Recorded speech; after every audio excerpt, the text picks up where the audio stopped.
नमस्कार मित्रों, आपके अपने YouTube चैनल में आपका स्वागत है। एक समय की बात है, एक नगर में एक धनी सेठ रहता था। उसका एक पुत्र था। उस पुत्र के अलावा उसका कोई भी नहीं था। एकलौती संतान होने के कारण पिता ने उसे बहुत ही लाड़ प्यार में रखा, जिस कारण पुत्र पूरी तरह से पिता पर ही निर्भर हो गया था। शुरू से उसने कुछ भी नहीं सीखा। पिता को यह आभास ही नहीं था कि एक दिन सभी की तरह उनकी भी मृत्यु हो जाएगी। और एक दिन ऐसा ही हुआ। पिता बुरी तरह बीमार हो गए। जब पिता को लगा कि वह मृत्यु को प्राप्त होने वाले हैं, तो उन्होंने अपने पुत्र को बुलाया और अपने पुत्र से कहा, बेटा, मैं सोचता था कि अभी तो मैं बहुत जी लूंगा, लेकिन मुझे नहीं पता था कि मेरी मृत्यु का समय इतनी जल्दी आ जाएगा। मैं तुम्हारे लिए बहुत चिंतित हूँ। तुमने कुछ ज्यादा सीखा भी नहीं है, इसलिए मेरी एक बात ध्यान रखना। अपनी समझ से कार्य करना, दूसरों पर निर्भर मत रहना। दूसरों की हर बात मानना जरूरी नहीं है। अगर तुम्हें कोई बात गलत लगती है तो उसे अस्वीकार कर देना। यह कहकर पिता मृत्यु को प्राप्त हो गए। पुत्र युवा था, उसने अपने पिता के सभी व्यापार को संभाल लिया, लेकिन धीरे धीरे उसे व्यापार में नुकसान होने लगा। उसे समझ नहीं आ रहा था कि इसका क्या कारण है। एक साल के अंदर ही वह कर्जे में डूब गया। जब वह हर तरफ से निराश हो गया, तब उसने अपनी समस्या का समाधान निकालने के लिए ज्ञानियों द्वारा बताए गए सभी उपाय किए। उसने यज्ञ हवन किए, मंदिरों में दान दक्षिणा दी, लोगों को दान दिया और जो उपाय बताए गए थे उसने सभी रीति रिवाज पूरे किए। जब वह ऐसा कर रहा था, तभी उसी महीने उसे कुछ लाभ हुआ और उसे लगा कि उसके यह सब करने से ही उसे लाभ हो रहा है। तब उसने लगातार यज्ञ हवन किए। अब उसका सारा दिन इन्हीं कार्यों में जाता और अब उसका व्यापार पूरी तरह से बर्बाद होने लगा था। कुछ ही महीनों में उसकी सारी संपत्ति नीलाम हो गई। कुल मिलाकर उसके पास थोड़ा ही धन बचा था। उसे समझ नहीं आ रहा था कि उसके साथ यह सब क्यों हो रहा है। उसने भी तो वैसे ही व्यापार किया था जैसे कि सभी करते हैं। उन सभी को लाभ हो रहा था, तो फिर मुझे ही क्यों हानि हो रही है। इस संबंध में उसने ज्ञानी व्यक्ति से बातचीत की और पूछा, जब व्यापार में सभी को लाभ हो रहा है तो मुझे हानि क्यों हो रही है। ज्ञानी व्यक्ति ने कहा, यह सब तुम्हारे पिछले जन्मों के कर्मों का नतीजा है। तुमने अपने पिछले जन्मों में बहुत लोगों की संपत्ति को छीना था, लूटा था। इसी कारण तुमसे सब कुछ छीन लिया गया है। यह सब तुम्हारे पूर्व जन्म के कर्मों का नतीजा है। तुम्हें यह तो भुगतना ही पड़ेगा। ज्ञानी द्वारा यह बात सुनकर वह व्यक्ति पूरी तरह टूट गया और उसने सोचा कि अब कुछ हो ही नहीं सकता। कर्म ही ऐसे किए हैं तो भुगतने तो पड़ेंगे ही। यह सोचकर उसने घर छोड़ दिया। उसके बाद वह दूसरे गांव में जाकर बस गया। उसने सोचा कि व्यापार में तो उसे नुकसान ही हो रहा था, क्यों ना जमीन लेकर उस पर खेती की जाए। वहां उसने कुछ जमीन खरीदी और उस पर खेती करने का विचार बनाया, लेकिन उसे खेती करनी भी नहीं आती थी। इसीलिए उसने कुछ लोगों को पकड़ा और उन्हें कुछ पैसे देकर उनसे अपने खेतों में बीजों को डलवाया और उनसे कहा कि इन बीजों की देख रेख करना और फसल अच्छी होनी चाहिए। धीरे धीरे फसल बड़ी हुई और फसल पकने का समय आ गया। उसने अपने खेतों पर जाकर देखा तो वह दंग रह गया। पास के खेतों में खूब अच्छी फसल लहरा रही थी, जबकि उसके खेतों में फसल टिक ही नहीं रही थी। लगभग आधी फसल उसकी खराब हो गई थी। बहुत सारे बीज जमीन से बाहर नहीं आए थे। वह गहरी निराशा में चला गया।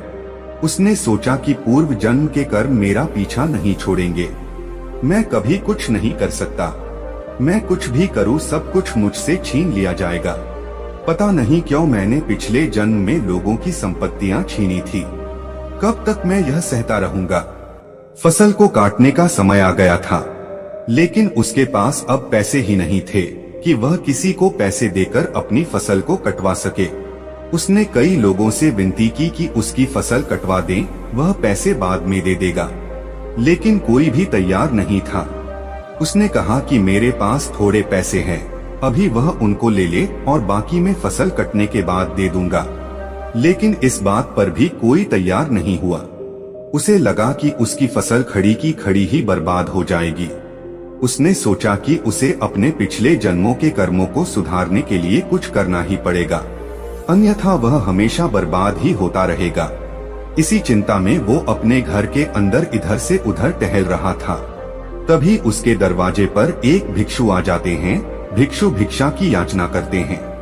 वह व्यक्ति भिक्षु की ओर दरवाजे पर गया और उसने भिक्षु से कहा, तुम्हें पता है भोजन फसल से आता है और मेरी फसल तो बर्बाद हो गई है। मेरी फसल ही क्या, मेरा तो पिछला व्यापार भी बर्बाद हो गया था। मैं जो कुछ भी करना चाहता हूँ सब कुछ बर्बाद हो जाता है। तुम लोग जो अपने आप को इतना ज्ञानी बताते हो, क्या तुम्हारे पास मेरे पिछले जन्मों के कर्मों को सुधारने का कोई तरीका है? अगर कोई तरीका है और तुम ज्ञानी हो तो मुझे बताओ कि कैसे मैं अपने पिछले जन्मों के कर्मों को सुधार सकता हूँ। तभी मैं तुम्हें ज्ञानी मानूंगा और तुम्हें भिक्षा दूंगा। जब चाहोगे, जितना चाहोगे उतनी मैं तुम्हें भिक्षा देता रहूंगा। उस युवक की बात सुनकर भिक्षु मुस्कुराए और उस व्यक्ति से कहा, पहले तो तुम शांत हो जाओ। इतनी अशांति मन के भीतर अच्छी नहीं। शांत मन समस्या का समाधान ढूंढता है, अशांत मन समस्या खड़ी करता है।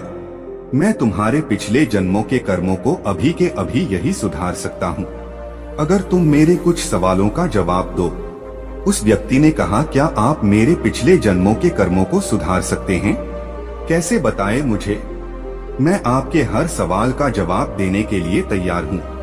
भिक्षु ने उस व्यक्ति से कहा, पिछले जन्म में तुम कहाँ रहते थे? युवक ने कहा, मुझे नहीं पता। भिक्षु ने कहा, पिछले जन्म में तुम्हारे माता पिता कौन थे? युवक ने कहा, मुझे नहीं पता। भिक्षु ने कहा, पिछले जन्म में तुम क्या कार्य करते थे? युवक ने कहा, मुझे नहीं पता कुछ भी। भिक्षु ने कहा, चलो तो यही बता दो कि पिछले जन्म में तुम्हारी मृत्यु कब हुई थी? युवक ने कहा, नहीं, मुझे पिछले जन्म का कुछ भी नहीं पता। तब मैं पिछले जन्म के बारे में आपको क्या बता सकता हूँ? भिक्षु ने कहा कि नहीं पता, लेकिन अभी कुछ समय पहले तो तुम कह रहे थे कि तुम्हारे पिछले जन्मों के कर्मों के कारण तुम्हारा यह जन्म बर्बाद हो रहा है। क्या तुम्हें पिछले जन्मों का कोई भी कर्म याद है? युवक सोच में पड़ गया और उसने कहा, आप सही कहते हैं, मुझे तो अपने पिछले जन्म का कुछ पता ही नहीं है। कौन से कर्म और कैसे कर्म कब किए, कुछ नहीं पता मुझे, लेकिन कुछ तो बुरा किया होगा मैंने, तभी तो मेरे साथ इतना बुरा हो रहा है। भिक्षु ने उस व्यक्ति से कहा, बुरा तो तुमने किया है, लेकिन किसी और के साथ नहीं, तुमने अपने ही साथ बुरा किया है। युवक ने कहा, मैं कुछ समझा नहीं, भला मैं अपने साथ क्यों बुरा करूंगा? भिक्षु ने कहा, अभी की तुम्हारी समस्या क्या है? युवक ने कहा, मेरी फसल कोई काट नहीं रहा है, वह खड़ी खड़ी बर्बाद हो जाएगी और मुझे कुछ भी नहीं मिल पाएगा। भिक्षु ने कहा, मेरे साथ चलो, तुम्हारे खेत पर चलते हैं, देखते हैं कि क्या समस्या है। भिक्षु और युवक खेत पर पहुँचे। भिक्षु ने युवक से कहा, जाओ और 2 दराती लेकर आओ। युवक 2 दराती लेकर आया और भिक्षु ने कहा, देखो, इस प्रकार से फसल को पकड़ते हैं और इस तरह से काट देते हैं, फसल को इकट्ठा करते हैं और उसके बाद बांध देते हैं। अब तुम इसी प्रकार से फसल को काटो और इकट्ठा करो। युवक ने कहा, यह मेरा काम नहीं है, मैं यह कैसे कर सकता हूँ? फसल काटना बहुत मेहनत का काम है, यह मेरे बस की बात नहीं है।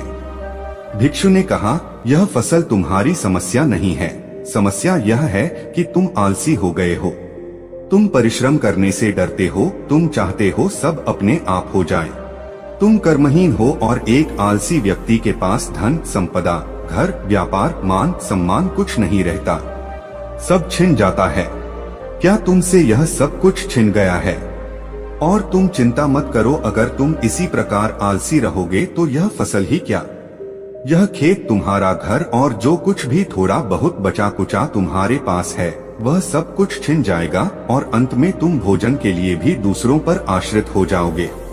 तुम कहते हो तुम्हारे पूर्व जन्मों के कर्म बुरे हैं, जिनका तुम्हें ज्ञान भी नहीं है, तुम्हारे इसी जन्म के कर्म बुरे हैं। आलस्य भी एक कर्म है, जब तक तुम बुरे कर्म करते रहोगे तब तक तुम ऐसे ही पतन की ओर बढ़ते रहोगे। युवक ने कहा, मैं आलसी नहीं हूँ, आप गलत बोल रहे हैं। भिक्षु ने उस व्यक्ति से कहा, कोई भी आलसी व्यक्ति यह मानने के लिए तैयार नहीं होता कि वह आलसी है, जैसे कि तुम नहीं मानोगे कि तुम आलसी हो। युवक ने कहा, आप मुझे मेरे पूर्व जन्मों के कर्मों से छुटकारा दिलाने की बात कर रहे थे, यह आलसी की बातचीत कहाँ से आ गई? भिक्षु ने कहा, ठीक है, मैं तुम्हें तुम्हारे पूर्व जन्मों के कर्मों से छुटकारा दिला सकता हूँ, लेकिन इसके लिए तुम्हें मेरा एक कार्य करना होगा। अगर यह कार्य तुमने ठीक से कर लिया तो तुम्हें तुम्हारे पूर्व जन्म के कर्मों से मुक्त कर दूंगा। युवक ने कहा, बताइए मुझे क्या करना है, मैं अवश्य कर लूंगा। भिक्षु ने उस व्यक्ति से कहा, देख लो तुम आलसी हो, शायद तुम ना कर सको, फिर मुझे मत कहना। युवक ने कहा, हाँ बताइए मुझे, मैं करके दिखाऊंगा। भिक्षु ने कहा, ठीक है, तुम्हें अपनी फसल काटनी है, उसके बाद एक नई फसल लगानी है, खुद अपने हाथों से लगानी है, उसकी देखरेख भी तुम्हें ही करनी है। 4 माह बाद में वापस आऊंगा, अगर वह फसल बाकी किसानों की फसल से अच्छी हुई तो मैं तुम्हें तुम्हारे पूर्व जन्म के कर्मों से मुक्त कर दूंगा। यह कहकर भिक्षु वहां से चले गए। युवक को आलस्य वाली बात चुभ गई थी। उसने 3 दिन में अपनी फसल पूरी काट दी। उसने नहीं देखा कि कोई क्या कहेगा, वह बस अपने काम में लगा रहा। उसने एक नई फसल लगाई, उसे फसल लगानी आती ही नहीं थी। तब उसने दूसरे किसानों से इस बारे में सहायता ली और यह जानकर कि फसल कैसे लगाई जाती है, उसने भी फसल लगाई और उसने अपनी फसल की पूरी देखभाल की। जब फसल तैयार हो गई तब उसे अपनी आंखों पर विश्वास ही नहीं हुआ। उसकी फसल उस गांव में सबसे अच्छी हुई थी। 4 माह बाद भिक्षु वापस उस युवक के पास आए। भिक्षु को देखते ही वह युवक भिक्षु के चरणों में गिर गया और कहा, आप सही कहते थे, मैं आलसी ही था, मैं हमेशा दूसरों पर निर्भर रहता था। मैं चाहता था कि मेरे काम अपने आप होते रहे। मैं सोचता था कि लोग क्या कहेंगे अगर मैं कुछ छोटा मोटा काम करूंगा, लेकिन अब मैं आलसी नहीं हूँ। आप देखो मेरी फसल, मेरी मेहनत को देखो, मेरी फसल गांव में सबसे अच्छी हुई है और यह पूरी मेरी ही मेहनत है। भिक्षु ने उस व्यक्ति से कहा, तो क्या अब मैं तुम्हें तुम्हारे पूर्व जन्म के कर्मों से मुक्त कर दूं? युवक ने कहा, मुझे अपना पूर्व जन्म पता ही नहीं था, पता नहीं था भी या नहीं था, मैं नहीं जानता, उसके कर्मों को नहीं जानता। पहले तो मैं अपने इसी जन्म के कर्मों को भी नहीं जान पा रहा था, लेकिन आपकी वजह से मैं अपने कर्मों को देख पाया। पहले मैं इसी जन्म के कर्मों को खराब कर रहा था तो उनका फल भी खराब हो रहा था। मैं आलसी था, मैं कर्महीन था और जैसा आपने कहा था कि आलसी व्यक्ति के पास कुछ नहीं रुकता, मेरे पास भी कुछ नहीं रुक रहा था। लेकिन अब मैं अपने कर्मों को सुधार लूंगा, कोई क्या कहेगा अब मैं नहीं देखता, इसलिए इसका फल भी मुझे अच्छा ही मिल रहा है। मैं आपको धन्यवाद देना चाहता हूँ, कृपया स्वीकार करें।